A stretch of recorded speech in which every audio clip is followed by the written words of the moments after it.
हरियाणा के नूह में दंगा भड़का, गाड़ियां आग के हवाले कर दी गईं, पत्थरों की बौछार हुई, हिंदू मुस्लिम वाला संघर्ष रहा। आरोपियों की लिस्ट पहले से तैयार हो गई, लेकिन फिर भी ये पूरी कहानी नहीं है। ये विवाद का सिर्फ एक पहलू है, वो पहलू जो आपको असल जड़ तक जाने से रोक रहा है, जो आपको इस नूह दंगे के असली मास्टरमाइंड तक पहुंचने नहीं दे रहा। लेकिन जो कोई नहीं बताना चाहता वो हम आपको बताते हैं, बिना लाग लपेटे के, बिना किसी तरह के पक्षपात के। अब इस मास्टरमाइंड के बारे में आपको सब कुछ बताएंगे, लेकिन पहले इन 3 सवालों को जान लीजिए। पहला सवाल, मोनू मानेसर ने अपना पहला वीडियो कहां डाला था? दूसरा सवाल, मोनू के वीडियो पर दूसरे समुदाय के लोगों ने कहां अपनी प्रतिक्रिया दी? तीसरा सवाल, दंगे वाले दिन शोभा यात्रा की लाइव लोकेशन कहां शेयर की जा रही थी? अब इन 3 सवालों का एक जवाब है, फेसबुक। वो फेसबुक जो किसी जमाने में पुराने दोस्तों से मिलने का तरीका माना जाने लगा था, लेकिन अब हिंसा फैलाने में, दंगे करवाने में, लोगों को गुमराह करने में, फर्जी खबर फैलाने में ये फेसबुक सबसे आगे चल रहा है। इतना आगे कि सोशल मीडिया प्लेटफॉर्म की सारी दलीलें, सारे दावे खोखले साबित हो रहे हैं। खोखले इसलिए क्योंकि नूह में दंगा भड़क गया, खोखले इसलिए क्योंकि फेसबुक पर ही मोनू मानेसर का वीडियो वायरल हुआ, खोखले इसलिए क्योंकि मोनू के वीडियो पर फेसबुक पर ही दूसरे समुदाय ने अपनी प्रतिक्रिया देना शुरू किया। नूह में दंगा तो भड़का, लेकिन क्या आप जानते हैं 2 दिन पहले क्या हुआ? 2 दिन पहले उस दंगे की पटकथा लिखी गई। उस पटकथा ने बता दिया था कि ढेर सारी हिंसा होने वाली है, खून खराबा होने वाला है। विश्वास नहीं होता तो एक शख्स का ये सोशल मीडिया पोस्ट पढ़ लीजिए, समझ आ जाएगा फेसबुक पर किस हद तक भड़काने का काम चल रहा था। मोनू मानेसर आ रहा है, जो करना है कर लो। हमारे पास करीब 150 गाड़ियां हैं, मैं सारी लोकेशन तुम्हें बता दूंगा, ढूंढ सको तो ढूंढ लो। ये तो कुछ नहीं, हिंसा वाले दिन भी इस फेसबुक का उपद्रवियों ने ऐसा इस्तेमाल किया कि आप भी जान हैरान रह जाएंगे। पहले शोभा यात्रा का पीछा किया, लगातार फोन पर बात की और देखते ही देखते फेसबुक से ही यात्रा की लाइव लोकेशन अपने दूसरे साथियों को भेज दी।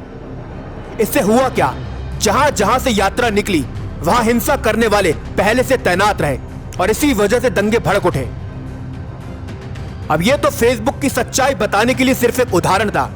इस सोशल मीडिया प्लेटफॉर्म पर तो ऐसे ऐसे कारनामे हुए हैं, अगर वो पता चल जाएं तो शायद लोग भी इसे इस्तेमाल करने से पहले 1000 बार सोचें। म्यांमार में जानते हैं क्या हुआ? रोहिंग्या मुस्लिमों पर जिस समय वहां की सेना द्वारा अत्याचार किया जा रहा था, इस फेसबुक पर ही इस समुदाय को भद्दी भद्दी गालियां दी जा रही थी, गाड़ियों से आगे बढ़कर दंगा करने के लिए प्रोत्साहित किया जा रहा था। फिर उदाहरण से ही आपको बताते हैं। फेसबुक पर 2 लोगों ने लिखा था,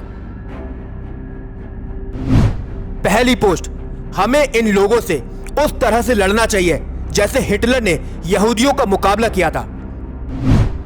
दूसरी पोस्ट, तेल डालो, आग लगाओ, जिससे ये लोग अल्लाह से जल्दी मुलाकात कर सकें। अब ये तो सिर्फ फेसबुक पर किए गए कारनामे का एक छोटा सा नमूना था, लेकिन इस वजह से 10,000 के करीब रोहिंग्या मुस्लिम मारे गए। बड़ी बात यह है, फेसबुक हर बार बचकर निकल जाता था, लेकिन यहां पर अमेरिका में उस पर केस चला और रोहिंग्या पर हुए अत्याचारों के लिए पूरे 12,27,000 करोड़ का मुआवजा मांगा गया। अब आपके मन में सवाल आएगा, आखिर फेसबुक दंगा भड़काने की सबसे बड़ी फैक्ट्री कैसे बन गया? जो फेसबुक दावा करता है वो हेट स्पीच पर काबू पा लिया है, वो कैसे हर बार खुद को ही सबसे बड़ा झूठा साबित कर जाता है? ये बात आप सभी के लिए समझना जरूरी है, क्योंकि फेसबुक का ये उदाहरण बताता है हर विदेशी चीज अच्छी नहीं होती। फेसबुक की सबसे बड़ी चुनौती यह है कि उसकी लोकल भाषा पर पकड़ नहीं। कहने को कई भाषाओं को शामिल कर लिया गया है, लेकिन फिर भी भारत जैसे विविधता वाले देश में तो अभी भी कई भाषाओं को लेकर फेसबुक पूरी तरह नील बट्टे सन्नाटा है। उसी वजह से जब जब अगर लोकल भाषा में कोई हेट स्पीच वाला वीडियो फेसबुक पर शेयर किया जाता है, फेसबुक को कुछ समझ नहीं आता। इतनी बड़ी कमजोरी पकड़ में आने के बाद भी फेसबुक ने अपनी नीति और नीयत नहीं बदली है। वो तो आज भी भेदभाव करने में विश्वास रखता है। तभी तो हेट स्पीच के लिए कंपनी के पास जो बजट रहता है, उसका 84% अकेला अमेरिका के लिए इस्तेमाल हो जाता है। बाकी बचे पैसे दूसरे देशों में लगते हैं। यानी कि विकसित अमेरिका में हेट स्पीच नहीं फैलनी चाहिए, लेकिन विकासशील भारत में दंगे भी भड़क जाएं तो फेसबुक को कोई फर्क नहीं पड़ता। तभी तो जब जब उसे कभी समन भेजा जाए, पूछताछ में शामिल होने के लिए कहा जाए, ये कंपनी बस आनाकानी करती है, ये बताने के लिए काफी है, फेसबुक की कथनी और करनी में जमीन आसमान का फर्क है और इस पर आंख बंद कर कभी भी विश्वास नहीं किया जा सकता। नमस्कार।